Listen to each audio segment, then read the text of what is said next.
Hi, welcome to the Takeout Effect, bringing real conversation in business. I'm your host, and my name is Banki. For everyone who's watching right now, please feel free to like and share.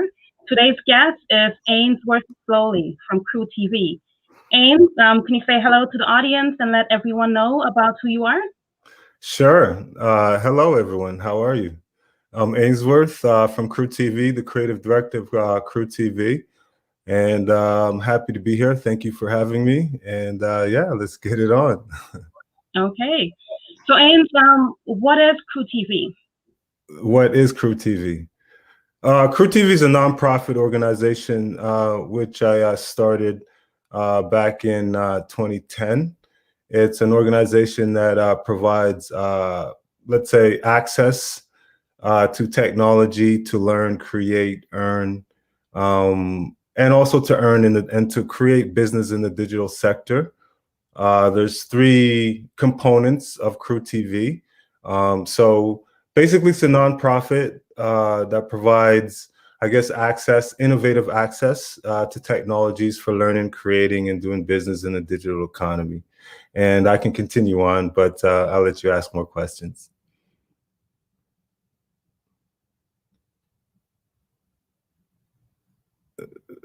Am I the only one on?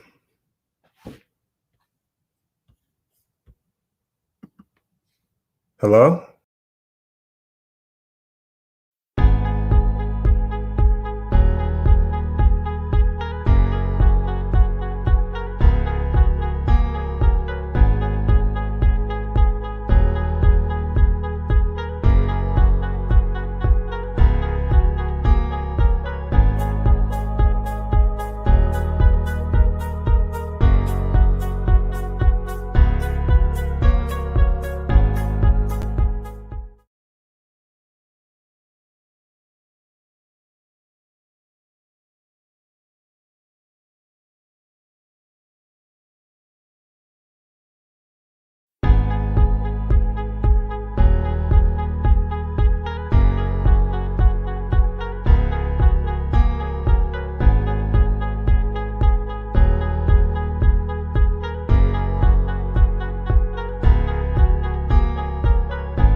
I'm back, guys. You're back. Nice. Guess who's in the building? Oh my gosh, I apologize. I'm not sure what happened, but making the best of it. So let's Hey, this dive is the right best. into. This is the best. Don't We're worry. just gonna dive right back into it. Don't worry. This is the best. These things happen. Yes, exactly. So in our conversation Mhm. this week, you said that your business saved your life. Can you go into your entrepreneurship journey and let us know it, like how that happened? How my business saved my life. Wow, you recorded that. That's pretty interesting. Okay, so how did my business save my life or my entrepreneurial journey? I think my entrepreneurial journey, we have like 20 minutes in this. It will take longer than that. So I'm just going to do some synopsis. Hmm. It's a long journey. I learned a lot and I really enjoyed it because how it saved my life is, I've always wanted to be an entrepreneur. Like from the get-go, I thought we were always enterprising in the things that we were doing as young kids, and so being an entrepreneur was one, and also being an entrepreneur was also a strategic way of also having another income because, we all had to go to school in our time. Like school was number one. So I went to Ryerson, and from Ryerson, I always spoke about being an entrepreneur. And then from Ryerson, I decided to study some more so I could get into what I wanted to be, was more into the digital broadcasting and and doing a little bit more into that, and wanted to kind of at those times it was the early 2000s, and so it was all, we were more motivated as an entrepreneur by how at those times it was more Jay-Z and Puff Daddy and all those guys were being independent in how they're carrying and making their lives, and all the American young cats at those times were being independent, taking control of their lives. So us being here in Canada, yeah, there's guys doing their things, but it's a little bit stricter and a little bit tougher. You know what I'm saying? So I wanted to be in the digital media sphere. I wanted to kind of be in terms of media, like how his name just slipped me. But I could say his last name, Johnson, from BT, how he brought that whole network to Canada. I'm not sure why his first name is slipping me. Can somebody help me here? So anyhow, how he brought that whole media and broadcast, and I was really into that stuff. That's what I was really in the back of my mind wanted to do, and being enterprising and trying to get into that level. And so they kind of motivated me into saying, hey, okay, let's learn all this new media production stuff. So I learned at the Academy of Design after Ryerson. And then so after that, I was just like, oh, we can create this stuff. We can do this, because the Academy of Design was also in the CBC building. And so being in the CBC building gave me I just looked around and it was all these equipment. It was just amazing just being in that building. But I also found out they were funded. And so part of the journey was just realizing like, okay, here's actually a template that you could actually use, and seeing how they were producing all these amazing individuals are actually working in CBC, and they had all this talent, but also it was a government funded national broadcast. So I was working for an ad agency at the time. And while working for this ad agency, I was sitting with the assistant editor, because editing was my thing. And so we saw them bring in all the clients, and they're sitting in the couch, and we're sitting in the editing bay. And I looked at my partner and like, man, we could do this. Like, he was like, what do you mean? I go, we could do this. And he's like, how? So I was always thinking about CBC, because that's how I learned some of the stuff.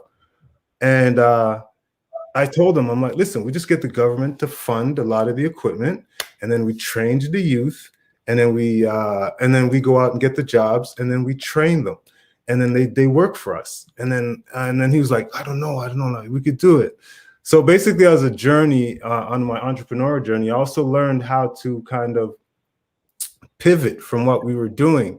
So being that, I was like, okay, I'm going to jump into the sphere, because I just wanted to do this. I wanted to do this in our way, and I wanted to find a way that we can actually continue making an income, but also, do what we love. And so I started writing, using all my knowledge, whatever I gained over the time. I started writing proposals, start writing about proposals about what we're offering, and start sending it to the city, and sending them out, just sending it out. And even if they were refusing it, all I was trying to do was make sure they heard about this CRUE TV and like what they're doing, what they're trying to do, this whole digital media stuff. And this is 2010. And so I'm sending these things out, and then somehow somebody in the city sent it back and was like, oh, this is an amazing program. And then they forwarded it. And this whole email had this like life on its own. And then it hit Tropicana, and then Tropicana Community Services, which is like one of my like big, I really like love what Tropicana is about as an organization, one of the like first Black, huge, directed to like the Caribbean. And how they started is like, you really don't start like that anymore. You don't write thesis on what you want to do and then actually do it. Now it's like an incubator program that if you have an idea, they incubate it and it's ready tomorrow. But to go through a thesis and doing that kind of motivated me. And I was using their programs as a youth anyways, because they're like, basketball programs. But anyhow, fast track, I sent it, they picked it up, they loved what was happening. So I presented in front of, so that was one another experience that I remember in terms of my entrepreneurial journey, was presenting this whole project that we had in mind and scope that we're going to teach digital media. And the next big thing that happened for me was once they said, okay, blah, blah, blah, we wrote a budget, we were successful, like, oh my gosh, this is how it works. So my writing skills are even getting better. So that was our first really budget, to Tropicana. And then I went to Ryerson, since I went to Ryerson, and Ryerson allowed us to use their space. So me being in Ryerson, and then now there it is, I have these guys, I have like 10 youth inside my program. I'm teaching Final Cut Pro, and I'm sitting in Ryerson, and I'm a graduate of Ryerson. And so I got all choked up. So it was really, those are touching moments as entrepreneurs. So I'm like, yo, I can do this. And then the next step is Tropicana followed up again, and they were part of a project with the city. It was, I think, Protect Media and Centennial College, and they all had this thing where they're going to bring digital media to all the 13 priority neighborhoods. There's one at Kennedy Eglinton, so they retrofitted a space for us. Tropicana allowed me to come in and took over. So that took us from 2012 to 2018 as an entrepreneur. And I really loved it because we did over 17,000 youth. And because I was in digital media and because I was serious about it, it kind of like adjusted, like we brought the real techniques, the real industry skills, and that allowed me to get to here. But like that, so that's my journey. And those are the main things, like shout out to Tropicana, writing my own grant, and then them giving me the opportunity, and then seeing my vision happen, and then having to know that I kind of missed a step in there. When I finished all this stuff in school, we created an online channel called CRUE TV, and at that time it was called Controversial Raw Urban Expression, and we're all about the Black community, you know, highlighting the Black community and stuff like that, all the positive stuff. So that's when we got the drive of all the youth asking us, like, yo, I want to get into this. So it's really expensive at the time. So this is how I wanted to kind of give back at what I was doing, because I was already doing what I loved. And so at the end of the day, that's how the journey to all of what I'm doing now, and then taking the knowledge, learning how I can fast track education, how I can actually get these youth to have a skill, because I had a skill, but I also had, in terms of the second part, how it saved my life, I also was going through some issues in terms of legal battles. And at that time, because I was being enterprising, I wanted to get what I wanted now real quick. So I had a quick way of trying to get things, which may not always be the right way, but the end result kind of made me realize that it was not the right way. And so basically what happened is I was in front of the judge and my lawyer saying how good of a man that I am, and the good things that I'm doing, and why I was doing the things that I was doing, and the smarts that I had, and what I was doing in terms of digital media. So this is 08, 09, and so, you know, it was a court. We were in the court, just myself, my lawyer, and then I guess we're defense, I guess the other team and their lawyers. So they had like a whole team of lawyers. Like, it was unreal. So, but anyhow, so you know, the judge, my lawyer's presenting you know, like, I'm such a good person, this, and this is what he's doing for the youth, and this, that, and so. And there was prior before that where the judge was hearing all the case, and he was just looking at me and he was in astonishment, like, you know, he just didn't know, like, if this is me, this one person did all of this, or is this guy just being this face guy? Because he was thinking there's supposed to be 100 million people with this. So he looked at it and he said, I need you to present then, because my lawyers present, this guy has this, you have to see his business, he's way ahead of what he's doing, he's really smart, he has his degree, he has this. And okay, so Mr. Slowly, can you present tomorrow and the next day? So I was like, yeah, I could do that, because I know I'm an editor. I've been doing those things. So I already had to present these things. So I whipped up something, and it was a nice presentation. We played it on the screen, on the monitor from the judge. And then, you know, that judge kind of motivated me, because he just kind of like looked at me and he's like, Mr. Slowly, what took you off the beaten path? You know, this CRUE TV thing's amazing. Like, this is, and it was so ahead, and then it just kind of popped off. So kind of, you know, it just based on, like, if I wasn't doing that, I would have been going a different route. It would have been probably tougher to follow my vision, because it wasn't easy now. Like, don't get me wrong, like, it wasn't easy. So, you know, you're just starting from scratch, knowing that things were a little bit easier at times. So my journey's been interesting, and and so I can just now build a platform to get more youth, to get more individuals, you know, the faster way to learn and the faster way to kind of like be sustainable for themselves, because it's really a knowledge economy. You know, it's not really strength and how strong you are, who you are. It's just knowledge, and it could be for anybody. It's inclusive. So, you know, that's what we're about. That's wonderful. What's really interesting about your story is that you had to really pivot twice. The second pivot I'm going to get to is the COVID pivot, right? So you went. The audience had corrected the name of Robert Johnson, of the person who inspired you to pivot into Bob Johnson. Yes. Bob Johnson. That was the nickname. Bob Johnson. Nice. Thank you. So you started as a video editor. You were Yes. inspired by Robert Johnson, and then you started CRUE TV. Mm-hmm. And at that time, you also had other life challenges as well. And your Yeah. passion for CRUE TV is what ultimately saved your life, because it puts you on the direction of where you are right now. So I think it's a really amazing story. It's really inspiring, and it really tells for anyone who has a passion that they should just go in the direction of their passion, because you never know where it might lead, right? Right. Going into the next question, which is about now COVID hits, and I'm assuming at that time you're at Tropicana doing courses, digital courses, whatnot. Where were you at that point? So at that point, I left Tropicana in 2018. So we were on our own. We're doing our own thing, just closing deals, doing production services, live streaming, video production as part of just to maintain and still continue. We worked with OCAD. We went inside of one of their design for where their 3rd and 4th year students worked on our project, CRUE TV, and how we could make it easier and more accessible for people to access our programming. So with all that training and all that learning, and also we became certified social enterprise. And also I went into an incubator program, Launch YU, in New York University, the Schulich Business Program. So within those times, I was learning all these things so I have the knowledge so that we can put our business forward, and some of our partners were actually learning as well. So when COVID hit, it was like, dramatic for everybody. So, but they made it, so I was already thinking of these things anyhow, but it was not happening. It was not happening fast enough. And so anyhow, COVID hit. And so we had to think like everybody was pivoting, so because of what we do digital media. So in terms of the latency and the hardness of the software and the program that you're delivering, you need a strong component.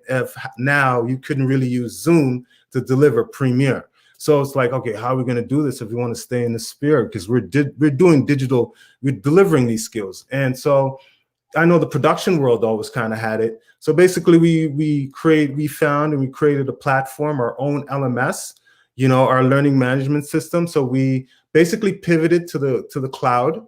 And we added 3 components. It was really tricky to add. So we wanted live streaming, because we wanted to make the training more interactive. We just didn't want it to be a static YouTube, and we just didn't want it to be like, an educator now you're just filming them and they're just talking. We wanted that educator to kind of be bouncy, because educators now, you're in front of a camera, you know what I mean? You don't go to school to be in front of a camera, but you still got to keep your audience engaged. So we found like really two nice young and up and coming educators to deliver our live streaming of our courses. So when we combined the live streaming, we also wanted them to have access to the software. So that was also a component that we wanted them. So we basically wanted you, if you're at home, just to have a simple computer, download the software, and then watch the instructor live, and then follow along while you're watching this live.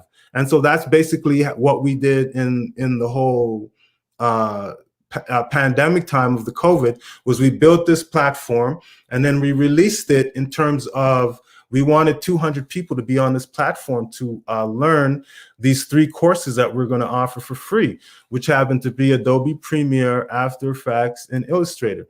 We were in the fact of delivering industry standard courses, but because we didn't do a skill level, we just allowed everybody to come on. And because of the time frame, we also got some funds. And thank you to Red Cross for allowing us to have that opportunity, along with some other funds in our personal savings, to design this whole platform and have it run with the infrastructure to hold 200 people.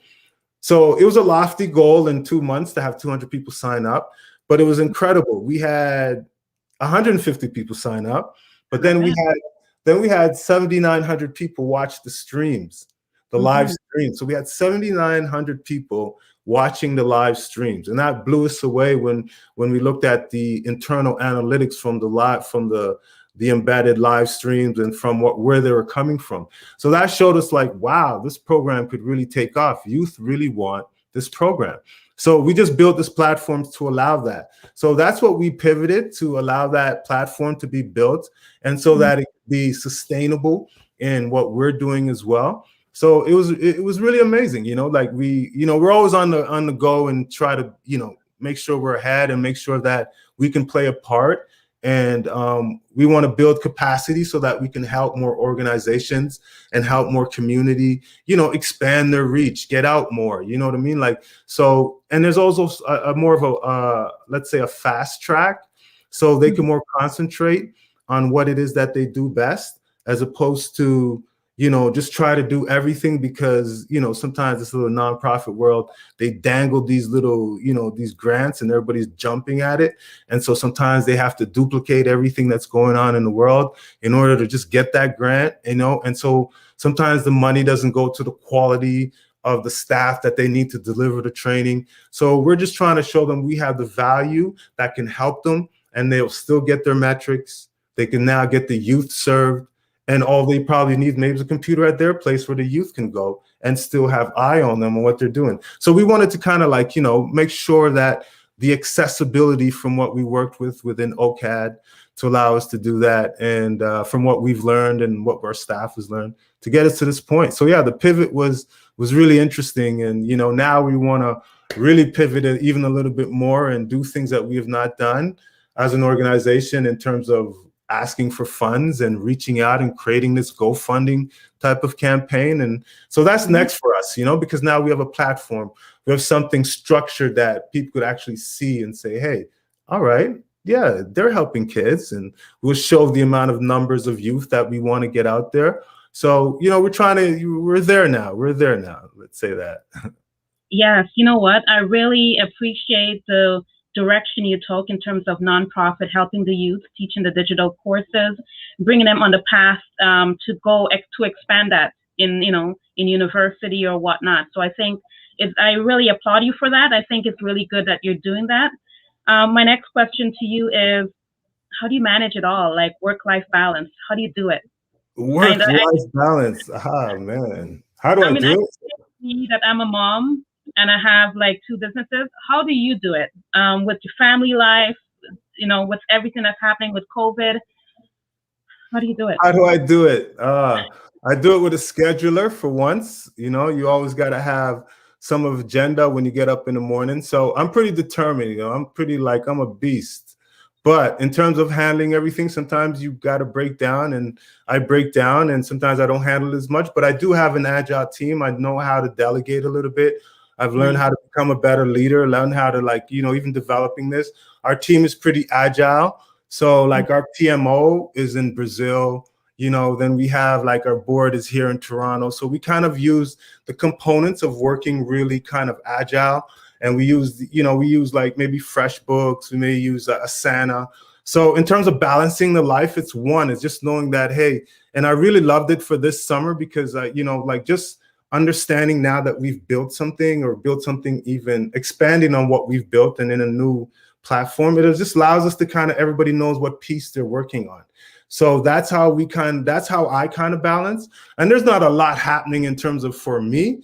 You know what I'm saying? Like I leave the studio, I go to work, or I might, be in between, or somebody might see me doing, like prior COVID, just, being polite and being a gentleman out there sometimes. But there's, I don't know if you got that, but anyhow, yeah, so there's not really much in the work balance. I think I think you just schedule. And I think you schedule some time for yourself. I do my things in the morning. I like to schedule between let's say 5 and 7, and those are my time. You like study, read, write, do whatever it needs to be done, and get my workout in, and then just kind of follow that regimen. But it's discipline. It takes a minute to kind of follow that discipline. But I would say, like, for people, just try it twice a week or something. Just really be disciplined on what it is, and you kind of see the results. It's not going to happen tomorrow either. You know what I'm saying? Like, it takes a minute and a half to kind of happen, but needs some discipline. And just like keeping your mind fresh. So my life balance is really it's getting better, and I work hard to make sure that it will get better, so. Okay, wonderful. In the age of information that we're in right now, like knowledge is everywhere, and a big keyword that's going around is generational wealth, right? What's the legacy you want to leave behind for generations to come? What's my legacy? What's your legacy? Well, I think you build your legacy while you're here now. And so my legacy is just giving back and giving the lessons that I've learned in life and, the hits that I've taken to build something such as what I'm doing now. And then, being able to, for somebody to follow along and say, because of that platform, or because of the way that dude did his thing, or because of how CRUE TV came and I went through his program or their program, that would be the legacy in that sense. For my friends, if there's a legacy around, they would definitely know who I am in terms of the laid back, cool jokes.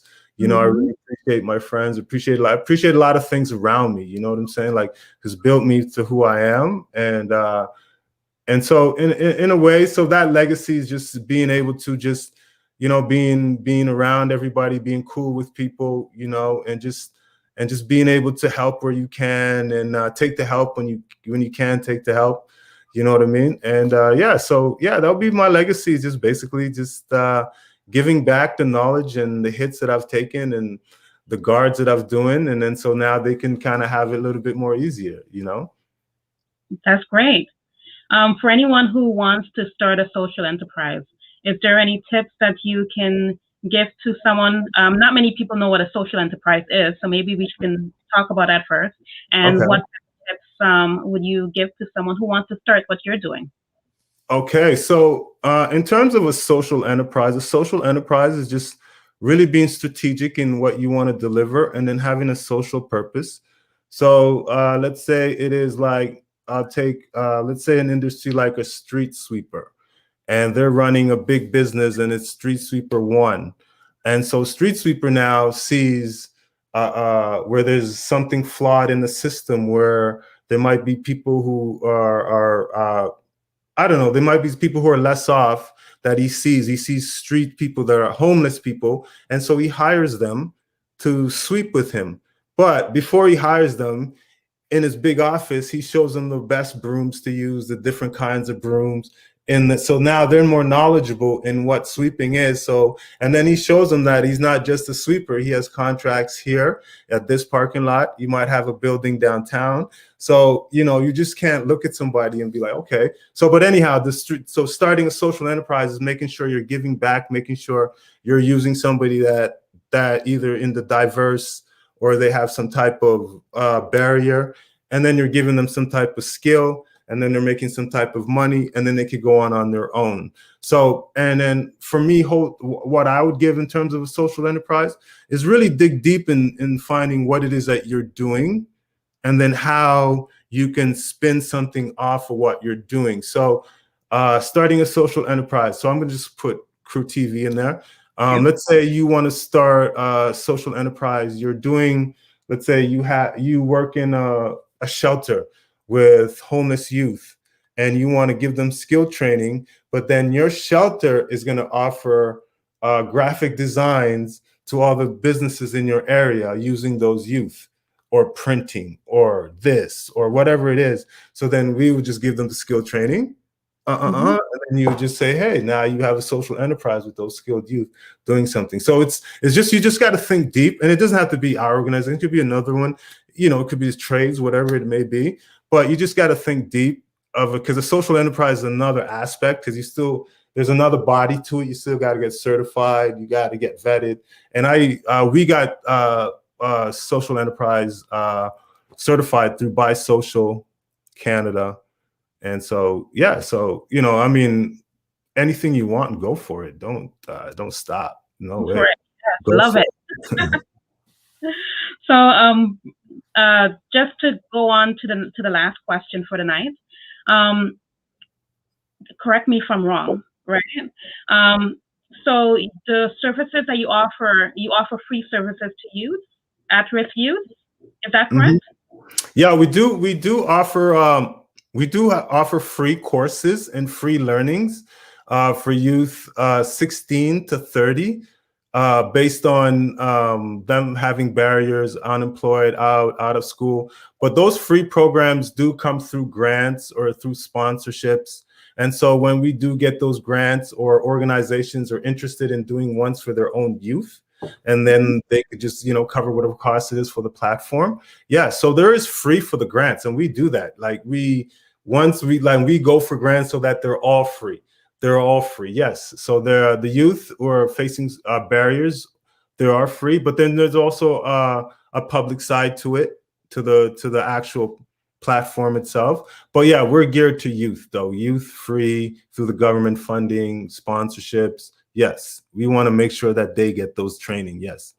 Perfect. Now let's talk about the paid services that you have for businesses, community leaders, and educators. Oh, okay.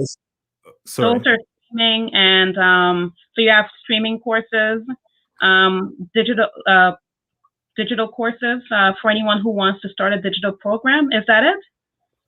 Yeah, you're kind of there. No. So basically, yeah, you're on point. You can't never be wrong. So yeah, we do have courses, but also what the platform does is allow educators to actually go on the platform and be able to deliver their own courses. So let's say, anyone wants to design their course and sell it, then our platform allows you to do that. It also allows you to go on there and actually learn from the courses that will be on there, which you are correct. And so some of the themes that we are working with right now is video, graphics, web, IT, security, and digital entrepreneurship. So those are the 6 themes that we have right now. And then within those themes are like all the software that works within those themes. So, graphic designs, Photoshop, Illustrator, video, compositing, Adobe After Effects. So yes, the platform allows for that well. And in terms of the businesses, businesses can actually get access to our live streaming. We have these live streaming component that allows us to wirelessly live stream. So if you wanted to do a show at the lake, our system can definitely show up and you will be able to do a live stream at the lake. And then so for businesses, it's allowed you to use our platform to deliver more training to your outside source or resell your services to your resellers that are somewhere else based on pandemic and social distancing. The education platform will allow educators to come in and we stream their actual projects or their curriculums. And then we allow them to deliver it on the platform. And then for community, we could go behind the scenes and stream a lot of the projects, what's happening, community meetups, if you need to meet more individuals or more people because of lack of barriers or travel, they can't get around. So yeah, those 3 elements we do allow for within our services, yeah.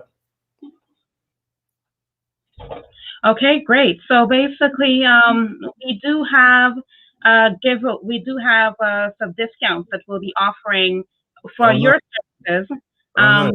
Audience, we'll provide it early next week, Right. but pretty much will be just it's CRUE TV services, Right.